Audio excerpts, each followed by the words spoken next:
Welcome back, business besties. How are you feeling? You are doing so much, and today we're going to be talking about reducing overwhelm and staying organized, specifically 5 tools to reduce overwhelm and stay organized. You will love what I have to say today. I'm very organized as a person, I'm quite regimented. So if you're not, the little tips and tricks that I give you today, you will love. I'm actually bringing this back because 2 therapists last week were like, I got so much from that previous episode about 2 years ago. So I'm like, okay, I'm going to talk about it again because it's an important convo. But before I start, what do you think of my background?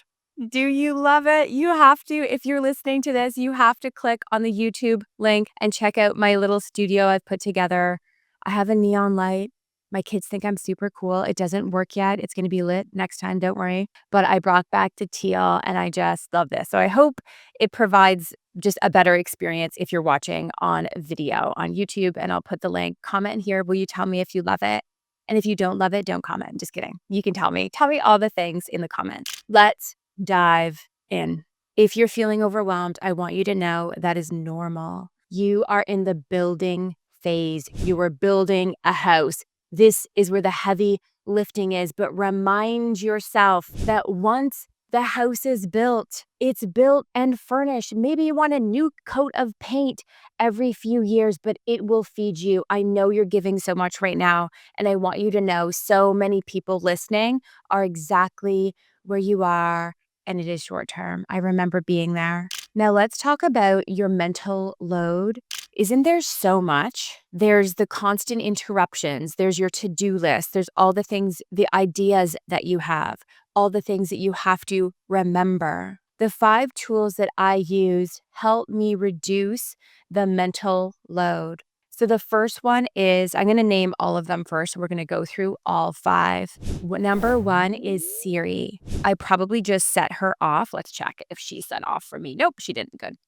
But I know in the past, in episodes, when I say her name, your phone goes off and then the podcast episode stops. So I'm going to say her name a few times, but then I'm just going to refer to her as S so she doesn't stop the podcast. So you're going to be talking to her more, Siri. Number 2, reminders. Are you using your reminders app? I have an iPhone.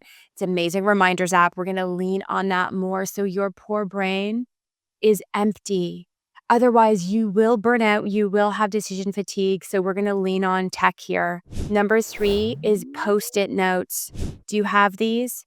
We're going to use those as visual reminders. I'm going to explain why soon. Number 4 is alarms on your phone. And number 5 is the notes feature on your phone. Again, I have an iPhone. It's called Notes, your notepad. If you have an Android or something else, I'm sure there's something similar, but those are the words that I'm going to use. So let's talk about Siri, and then I'll call her S in case your phone is going off. For me, I used Siri to keep my own brain empty. So what I mean is I didn't want decision fatigue. For me to be in flow and be creative and working on the business and loving my life, the moment I have a thought, and there's so many, I would say, hey, S, set a reminder for tomorrow. So let me give you some examples. If you have an idea like, ooh, that would be a good blog idea.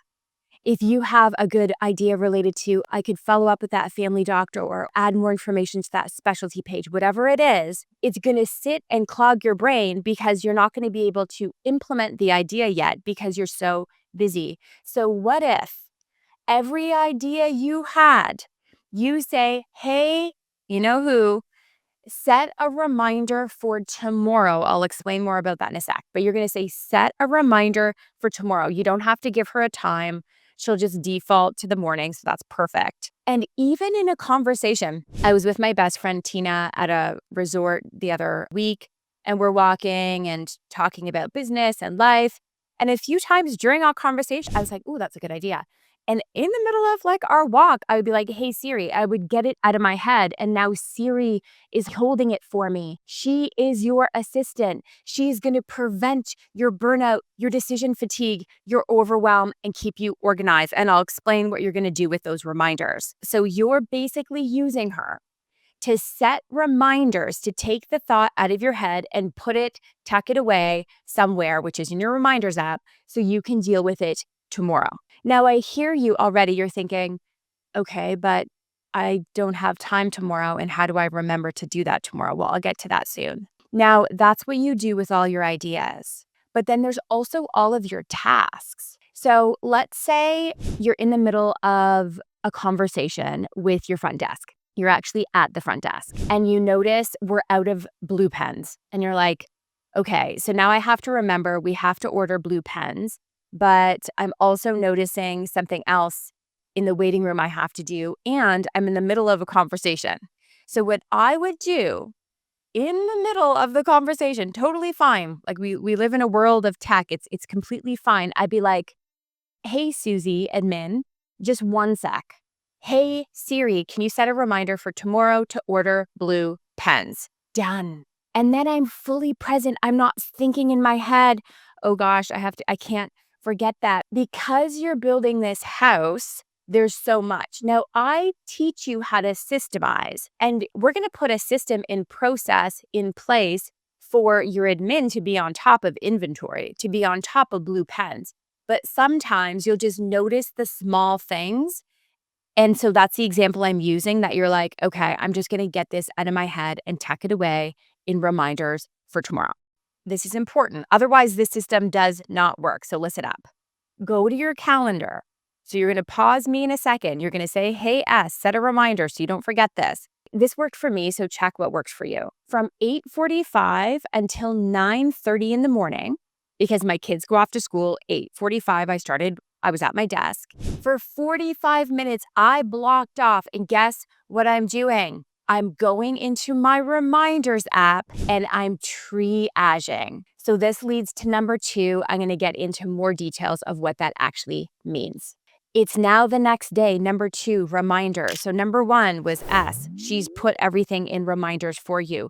Number 2 is reminders. Now you're going to spend your first 45 minutes of your day, whatever works for you, but it has to be at the beginning of your day. Whenever you start your day, block it off. And now you have a bunch of things that I know you don't have time to do, because you're like, well, Nicole, now I have 20 things that are no longer in my head, but I still don't have time to do them, Nicole. And here's the thing. What if you were only to triage? So this is what I mean. You're going to turn off all notifications. You're going to sit down for 45 whole minutes. You're going to open up your reminders app. And now you're going to triage. Here's what I mean. There's going to be some things, some reminders that you have to do right now. If they are urgent, you're going to put them on a Post-it note. Why? Because it's visual. I have 3 Post-its sitting in front of me right now. So one says team meeting. Good luck reading my writing, but it says team meeting because I have to set the agenda for that. I have to record some videos for you today. I hope you like them. They will be on Instagram, and I have to post this podcast. Sometimes I forget to do that. So I literally have it right here. So I would pin it right to my forehead if I could, but I because of my brain, I know I don't retain things well because my brain moves too fast. Do you relate? So a visual reminder is key. You're going to sit down and you're going to say, oh, shoot, yes, I have to review that contract today for that new therapist and send that out. Oh, shoot, it's my therapist or my clinic manager's birthday today. Okay, that has to happen. I want to be the first to wish her a happy birthday. That goes on a Post-it. I'm going to go into the nitty-gritty of Post-its soon because that's on the list. Oh, so that's how you triage the urgent things. But also, the second piece is delegating. You're going to go through your reminders list, all of the things you got out of your head yesterday, and you're going to ask yourself, what can I delegate? Pens, boom. I'm going to go into Google Chat and add a task for my admin to do that. You're not doing that.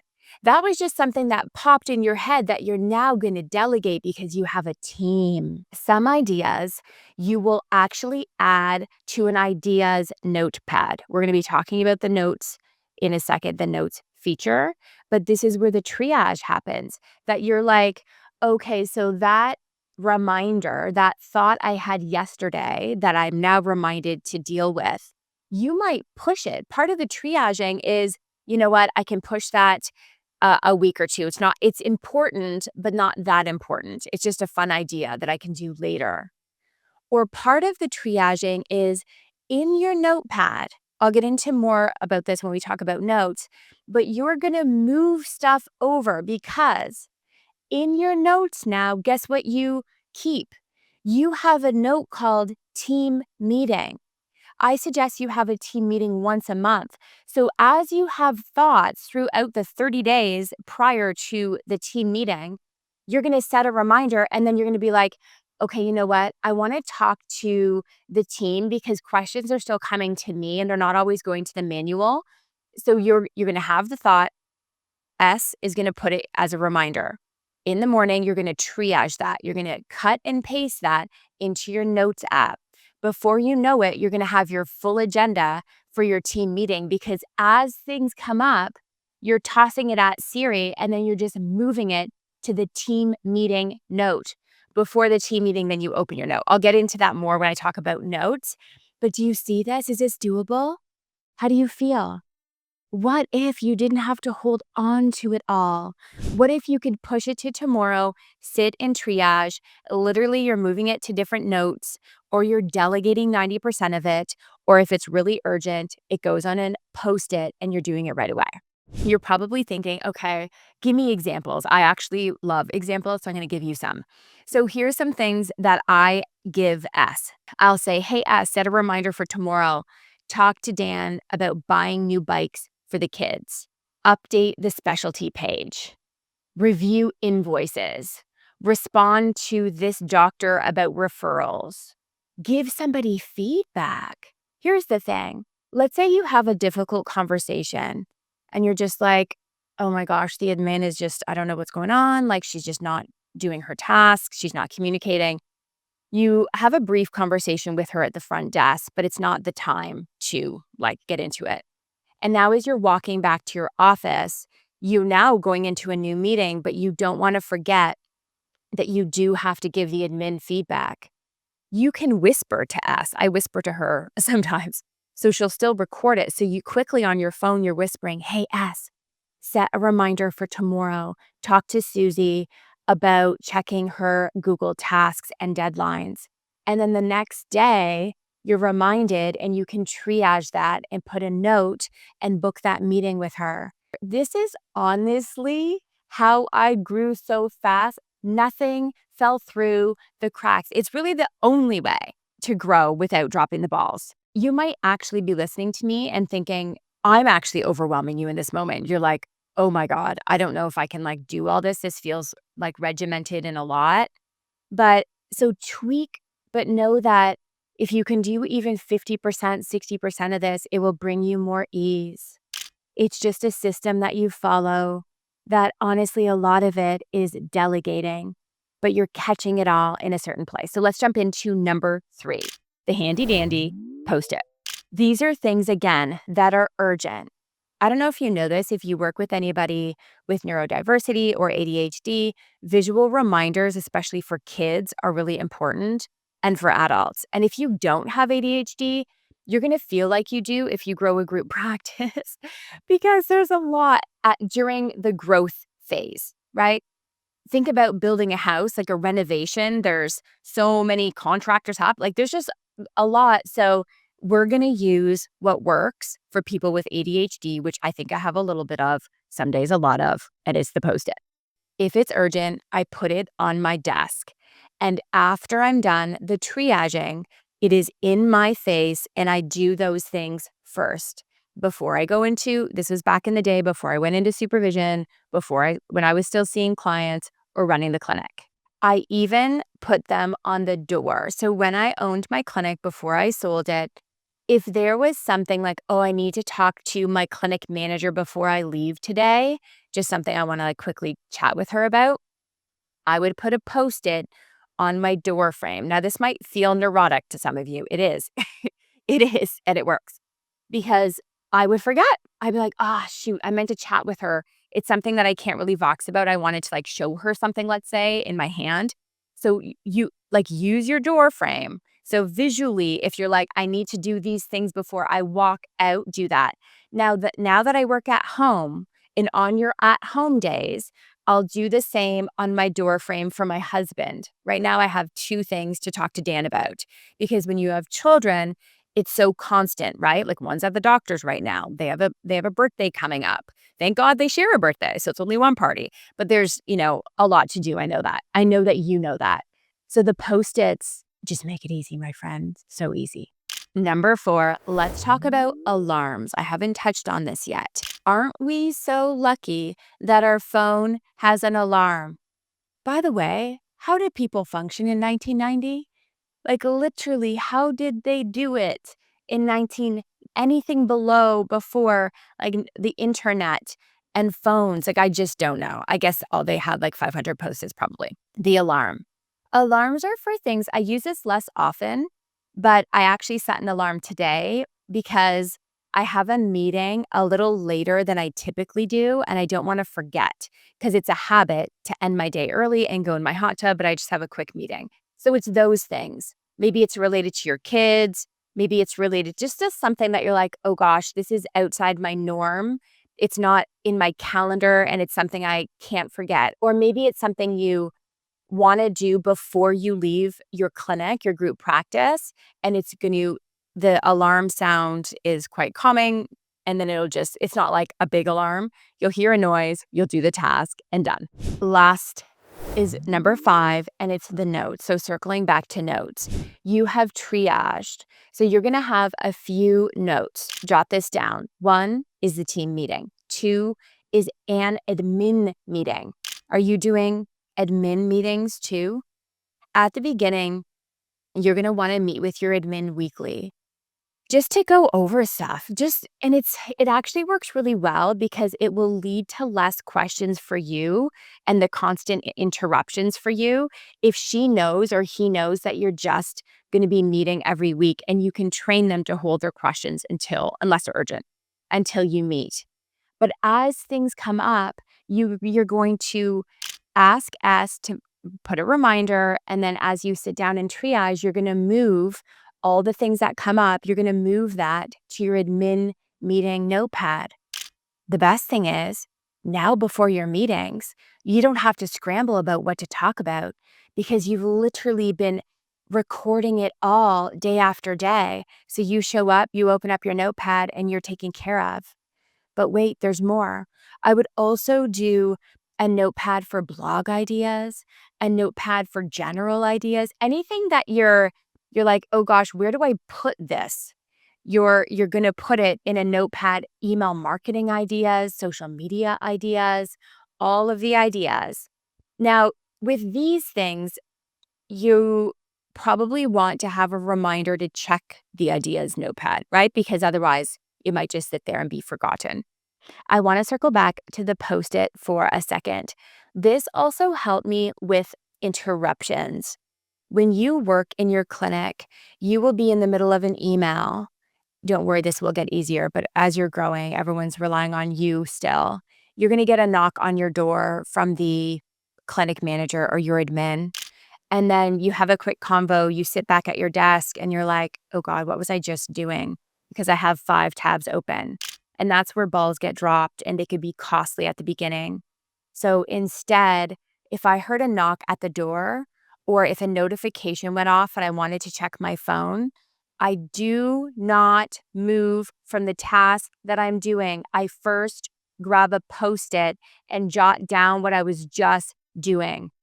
Email to Heather. I'll write it on a Post-it.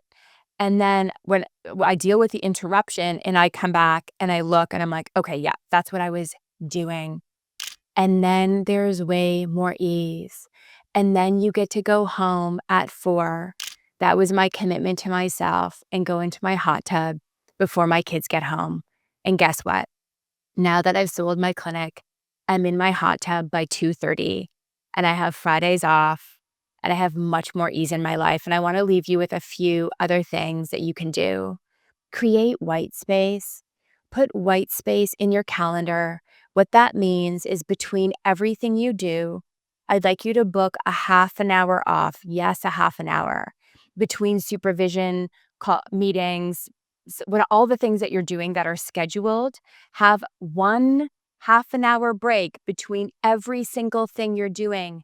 That allows you to do the Post-its. That gives you space to breathe and not burn out. But it also allows you to check your Google Chat where your team is and have them feel your presence. And one last thing, this part may feel weird. How do we reduce decision fatigue and the overwhelm? Make less decisions. I eat the same thing for breakfast and the same thing for lunch every day. I eat like a child in some ways. I have like an Amy's burrito. They're so good. They're like organic and really delicious and very easy to make and eat. That works for me. It's delicious. It's healthy.